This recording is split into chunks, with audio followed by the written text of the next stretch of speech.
Pai nosso, que estais nos céus, santificado seja o vosso nome. Venha a nós o vosso reino, seja feita a vossa vontade, assim na terra como no céu. O pão nosso de cada dia nos dai hoje.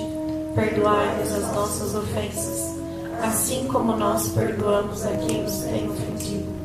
E não nos deixeis cair em tentação, mas livrai-nos do mal. Amém. Vocês já pararam e prestaram atenção, assim, sincera, em tudo que a gente reza no Pai Nosso? Em cada frase que a gente diz nessa oração para Jesus? Porque eu quero chamar a nossa atenção nessa noite para um trecho da oração que diz assim: seja feita a vossa vontade, assim na terra como no céu. E aí eu queria perguntar para vocês: o que é a vontade de Deus?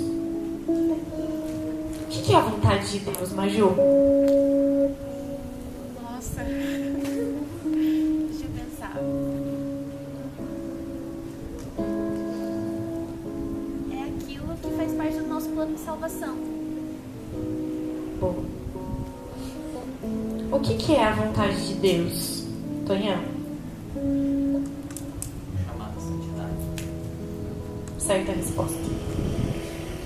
Eu vou ler para vocês a definição, não definição, mas um dos trechos do catecismo que fala sobre a vontade de Deus e que fala sobre o Pai Nosso.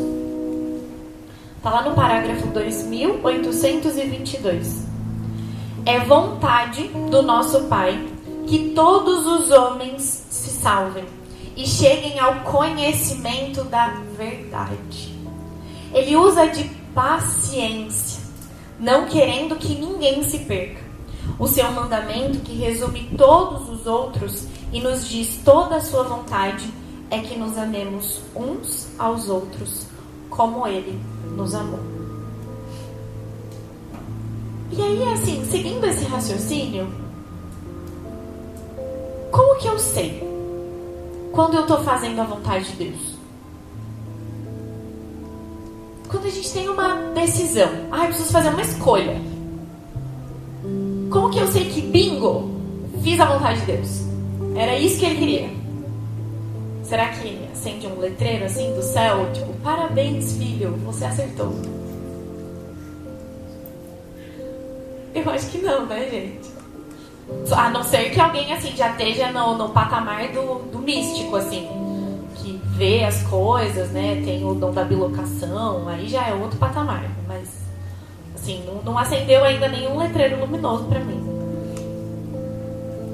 Porque vocês concordam que na nossa vida existe um paralelo entre aquilo que é minha vontade e aquilo que é vontade de Deus? E o desejo do nosso coração precisa ser que em algum momento, ou em todos os momentos, essa linha que é paralela se una, para que a minha vontade coincida com aquilo que é a vontade de Deus. Porque se eu me perco, e a gente se perde muitas vezes, mas nossa, gente, assim, diariamente, assim, umas 500 vezes, tem que ficar lá procurando o que estava fazendo. Porque a nossa caminhada nunca é linear. A gente vai ter altos, baixos, né? Eu brinco que até subterrâneos. E porque a gente procura, né? Porque a gente quer. Porque ninguém fala assim, oi, vamos pular aqui da ponte, vai ser da hora. Não, a gente procura com a mão. E muitas vezes a gente toma péssimas decisões porque a gente quer. Tipo assim, nossa, quero fazer esse negócio errado. Desejo fazer esse negócio errado. Constantemente a gente deseja fazer aquilo que é errado e não fazer aquilo que é vontade de Deus. Mas calma que assim tem solução. Abram comigo lá em Romanos, no capítulo 5, dos versículos 12 ao 14. Acho que temos um amém. Vamos lá, acompanhe comigo. A minha tradução é um pouquinho diferente da de vocês, talvez, tá? Adão e Jesus Cristo. É o título que está aqui na minha Bíblia. E vai dizer assim para nós: eis porque, como por meio de um só homem, o pecado entrou no mundo, e pelo pecado a morte, assim a morte passou a todos os homens, porque todos pecaram. Pois até a lei havia pecado no mundo. O pecado, porém, não é levado em conta quando não existe lei. Todavia, a morte imperou, desde Adão até Moisés, mesmo sobre aqueles que não pecaram de modo semelhante à transgressão de Adão, que é figura daquele que devia vir. Palavra do Senhor. A minha folha voou, né? Cadê minha folha? Oh, amém, irmão. Deus abençoe. Meio complicado, né? Entender o que tá dizendo aqui. Vou tentar simplificar. Adão e Eva estavam lá no paraíso, felizes, contentes. A graça de Deus estava com eles. E aí Eva foi lá, comeu o fruto proibido, deu para Adão. Adão comeu o fruto proibido. E eles foram expulsos do paraíso. Eles perderam a graça de Deus. Adão é o nosso pai. Então, o pecado que Adão tem, da mesma maneira que quando Adão estava no paraíso, a graça que estava com ele e com Eva seria transmitida a nós. Quando ele perdeu a graça, nós também perdemos. E está marcado em nós o pecado original. Então, nós temos a concupiscência. A nossa essência é maravilhosa, porque a nossa essência vem de Deus, o nosso Criador. Nós somos imagem e semelhança dele. Porém, nós temos um sinalzinho de que vou fazer coisa errada? Todo mundo tem. Ninguém está isento. Tá, gente? E por isso é difícil caminhar. Por isso é difícil fazer a vontade de Deus. É difícil saber, às vezes, o que Deus quer. Porque, às vezes, a nossa vontade está aqui e a vontade de Deus está aqui. E, muitas vezes, nós não queremos que as linhas paralelas um dia se encontrem. Em algum momento na vida de vocês, assumir a vontade de Deus foi difícil?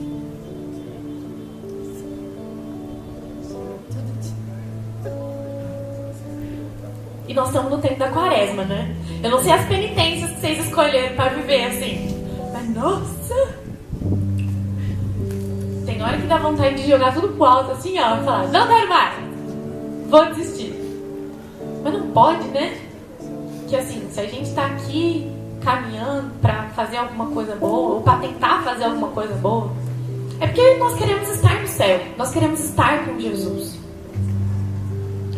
Por isso, não desistam.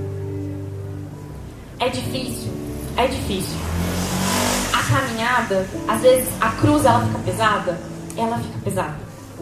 Só que não desistam de fazer a vontade de Deus. Porque a passagem ela diz claramente para nós que por um só homem o pecado entrou no mundo, mas também por um só homem a salvação entrou no mundo. E agora eu quero fazer um paralelo entre Adão e Jesus. Porque Adão, ele não fez a vontade de Deus.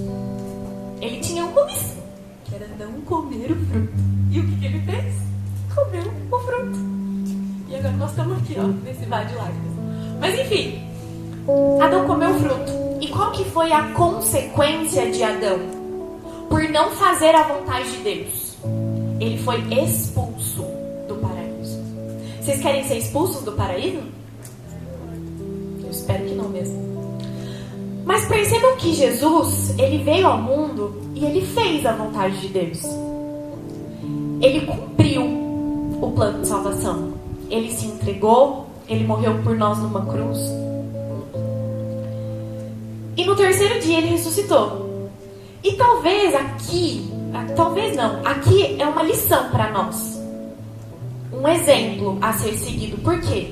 Jesus fez a vontade de Deus. E ele ressuscitou no terceiro dia. Mas, para que isso acontecesse, ele precisou passar pela cruz. Então não se enganem de que na vida de um católico não existe sofrimento. É necessário para nós, se nós quisermos chegar no céu, abraçar a nossa cruz com alegria. Não é ficar com cara feia, ranzinza para as pessoas, não. Porque senão a sua fé não faz sentido nenhum. Porque assim, se a pessoa está mal-humorada, tem alguma coisa errada na vida dela. Vocês concordam comigo? Então a gente tem que ser feliz. Mesmo se a gente está fazendo jejum, se a gente está com fome.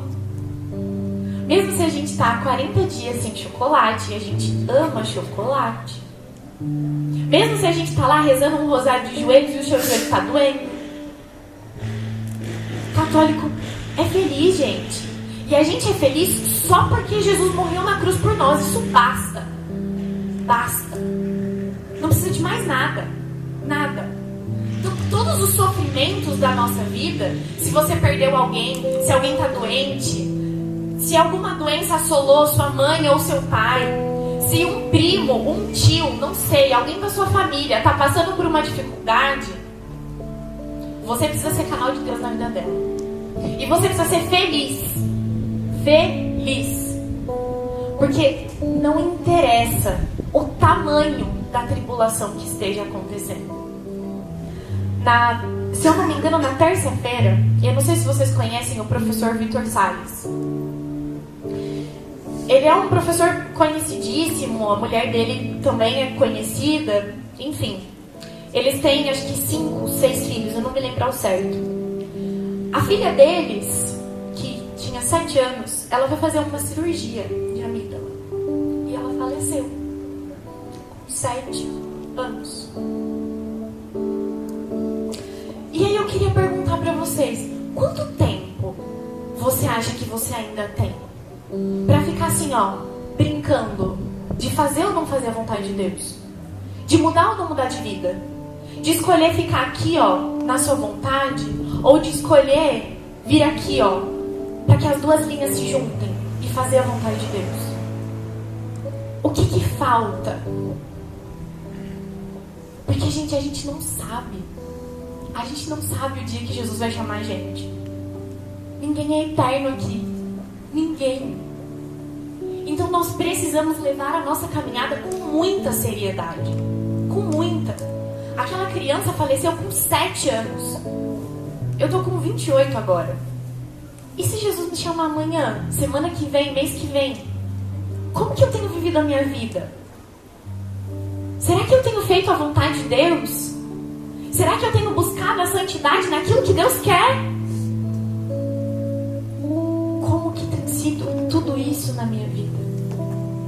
Porque, gente, se tem uma coisa que não dá pra brincar, é de ser santo. Ou você é, ou você não é. Não dá pra brincar de, isso eu quero fazer a vontade de Deus, mas isso não. Não dá pra ser pela metade. É inteiro. É aquela velha frase, ou santos ou nada. Ou você quer ser santo ou você não quer ser ninguém. Não dá pra brincar. Porque quando a gente se encontrar com Jesus, face a face, sabe aquela coisa da prova que a gente não estudou? E que aí a gente chega, sei lá, às 5 para 7 da manhã na escola, ou às 5 para as 8 na faculdade, vai lá, dá uma folheadinha rápida lá no livro e tenta dar uma engambelada na prova. No juízo final, não tem engambelada. É você, Deus e tudo que você fez. De bom, de ruim, de péssimo, tudo. E aí? Como que tá a tua história? Como que tá o filme da tua vida? Quais escolhas que você tem feito? E às vezes a gente olha para algumas coisas, algumas situações da nossa vida e a gente reclama. E a gente reclama muito. E a gente tem muita dó da gente mesmo. Ai, nossa, eu vou ficar 40 dias sem comer chocolate. Ai, que difícil. Ai, vou rezar um rosário inteiro de joelhos. Ai, nossa, que difícil. Ai, aconteceu, sei lá, tal coisa na minha vida, sei lá, tirei uma nota ruim na prova. Ai, nossa, como a minha vida é difícil. Ai, acordei cedo hoje pra trabalhar. Ai, acordei cedo hoje pra ir na faculdade. Nossa, como a gente reclama. E como a gente tem pena da gente mesmo. E, gente, presta atenção, a gente é ruim mesmo. Nós não devemos ter pena da gente mesmo. A gente tem cada vez mais que dobrar o joelho no chão e rezar um rosário inteiro mesmo. Tem que tomar banho frio, tem que tomar café sem açúcar, tem que ficar sem chocolate. Jesus não merecia morrer na cruz, mas ele morreu. E a gente é ruim. Então os sacrifícios que a gente faz, a gente tem que fazer porque a gente é muito ruim. E a gente precisa fazer isso porque a gente precisa mudar de vida, gente. Porque assim, ó, é pra ontem. Sabe quantas quaresmas a gente precisa viver para de fato tomar jeito na vida? Quantas quaresmas você vai ficar sem Instagram para parar de depositar sua vida no seu celular? Quanto tempo você ainda vai perder nessa de achar que, ai, no final, depois a gente vê, depois eu resolvo, depois eu rezo. E a gente acha que a gente tem tempo. Sabe, para de achar que tem tempo. E para de achar que você é bom. Nós não somos bons. Deus é bom. Porque nem amar a gente sabe. A gente precisou que Ele nos amasse para que a gente soubesse amar. E sem a graça dele, nós somos capazes das piores atrocidades que alguém pode imaginar. Então para de achar que você é bom. E pare de ter misericórdia sobre você mesmo. Nós não merecemos misericórdia. Quanto mais você enxergar isso, melhor vai ser para o teu amadurecimento e para a tua vida de fé. Santa Catarina de Sena tinha uma frase que dizia assim: jovem, se fores aquilo que Deus quer, colocareis fogo no mundo.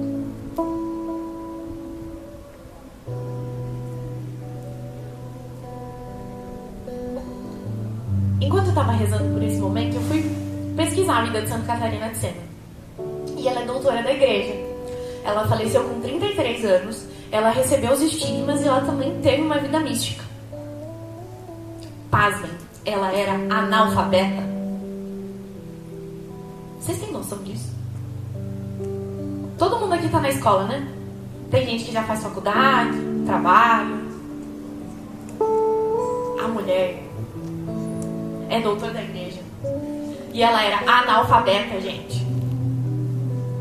Então, assim, o que eu quero que vocês entendam é o que falta na vida de vocês, para vocês serem santos. Sabe o que ela fazia? Ela tem 2 livros conhecidos, que um são cartas completas e outro diálogo de Santa Catarina. Sabe o que ela fez para escrever esses livros? Ela ditou pros amigos dela, porque ela não sabia escrever. E você tá aí, com preguiça de acordar no horário que o celular toca, pra ir pra faculdade, ou pro trabalho, ou pra escola. Tá com preguiça de estudar no final de semana. Vocês percebem como a gente é ruim pra cumprir o propósito do dia? Porque para pensar, tô falando aqui da vontade de Deus, de santidade. Tá, Larissa, mas o que eu preciso fazer pra fazer a vontade de Deus, ser um jovem de acordo com a vontade de Deus e colocar fogo no mundo? Cumprir bem o dever de cada dia. Você é filho? Ninguém nasceu de chocadeira, né? Mora com seus pais? Ajuda sua mãe a lavar uma louça. Arruma sua própria cama. Se ela te pedir pra passar uma peça de roupa, passa pra ela, não custa nada. Se o seu pai te pedir pra ajudar a lavar o carro, ajuda ele. Seja um bom filho. Se você estuda direito. Começa a acordar no horário pra ir pra escola. Para de engambelar. Porque parem pra pensar que na nossa vida, cumprir o pequeno dever de cada dia é o básico. Então assim, se eu olhar pra minha vida agora, o que a Larissa precisa fazer pra ser santa? Eu trabalho, eu estou no noivado, é isso, estou no grupo de oração. Então eu preciso trabalhar bem, sem preguiça, preciso dar aula direito, cuidar bem dos meus alunos e das minhas aulas.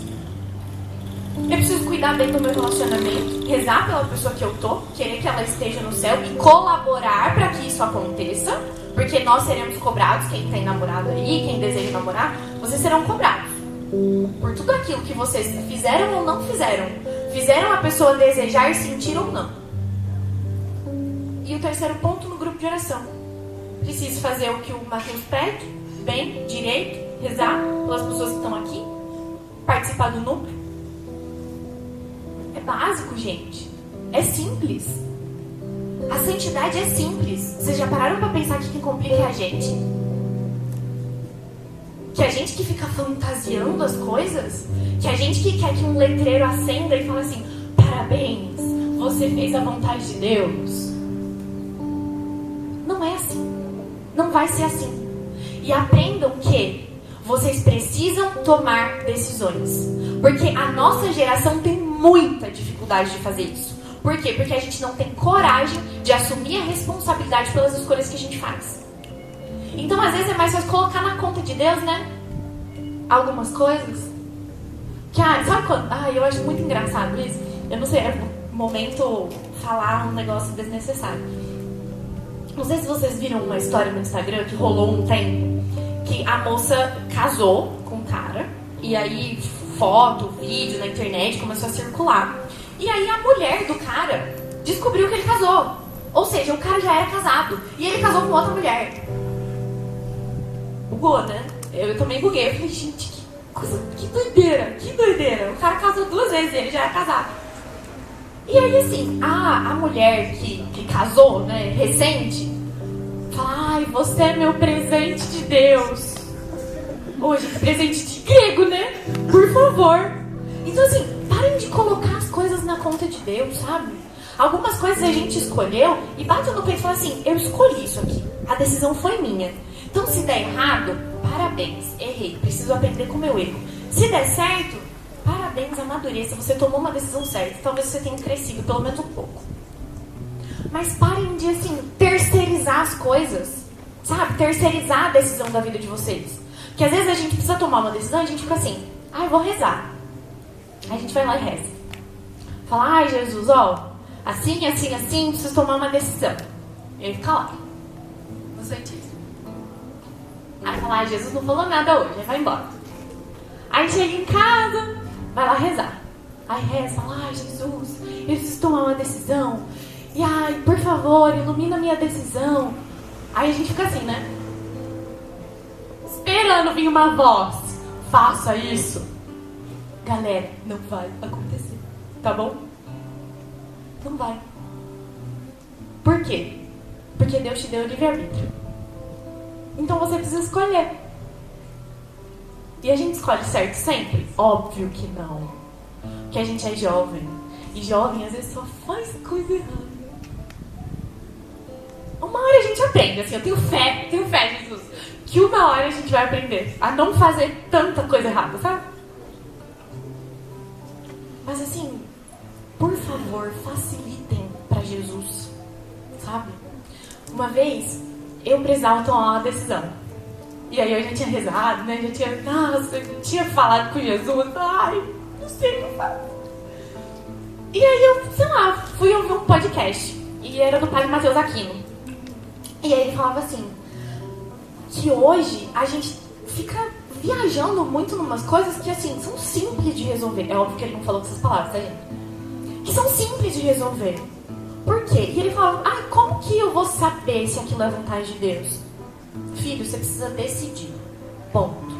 Agora, se você é uma pessoa que está na graça de Deus, que busca a graça de Deus, se você se confessa regularmente, se você procura ir à missa, se você procura ser um bom católico, ou seja, fazer o mínimo, tome a decisão. E é isso. Porque quando o seu coração fica em paz com uma coisa, significa que Deus está ali. E que Deus conduziu a tua decisão. E pasmem, não tomem decisões no meio da tormenta, que vocês vão fazer merda. Então espera a tempestade passar, e aí vocês tomam a decisão. Porque às vezes no meio da tempestade a gente não enxerga as coisas. E aí dificilmente o nosso coração vai se sentir em paz pra gente saber que a gente chegou na linha paralela da vontade de Deus. Então assim, para de ficar querendo sinal, sabe? Ai, eu vou rezar e esperar Jesus falar comigo. Aí parece que qualquer coisa vira um negócio, né? Ai, porque, nossa, cantou aquela música hoje no grupo. E, gente, eu não tô dizendo que Deus não se manifesta nessas coisas. Eu tô dizendo para não virar uma pira na nossa cabeça e a gente achar que sempre o extraordinário vai acontecer. Tá? O ordinário acontece todos os dias na nossa vida. O extraordinário, às vezes. Então, saibam viver bem o ordinário. Não fiquem esperando que o extraordinário aconteça. E assim, nossa, tá, falei tudo isso. Então, como que a gente pode ser conduzido para a vontade de Deus? Porque Deus quer que nós sejamos santos. Ponto. Tá, mas como que eu faço isso? Como que eu caminho para a santidade? Fazendo o pequeno dever de cada dia. Então, se você estuda, estuda direito. Se você trabalha, trabalha direito, sem preguiça. Se você é filho, faz o que seus pais pedem. Com amor, sem reclamar, porque a gente só sabe reclamar da vida, das coisas que a gente tem que fazer. E faz bem feito. Bem feito. Só que para isso, é claro, né? Lembra daquela manchinha que existe em nós, aquela tendência do... Como que a gente luta com isso? Porque essa, né? É aquela concupiscência que nos coloca em combate espiritual. Como que a gente é fortalecido para esse combate espiritual? Com a graça do Espírito Santo. E lá em Joel, Deus tem uma promessa para nós. E o título aqui na minha Bíblia é Efusão do Espírito Santo. E a promessa de Deus é a seguinte: depois disso, derramarei o meu espírito sobre toda a carne. Vossos filhos e vossas filhas profetizarão. Vossos anciãos terão sonhos. Vossos jovens terão visões. Palavra do Senhor. Por isso nós precisamos do Espírito Santo. Nós precisamos pedir que o Espírito Santo nos purifique. Purifique os nossos pensamentos, purifique o nosso coração, para que o Espírito Santo nos dê coragem para decidir o que a gente precisa decidir. E o que é simples e que não vai aparecer um letreiro luminoso. Parabéns, você fez a escolha certa.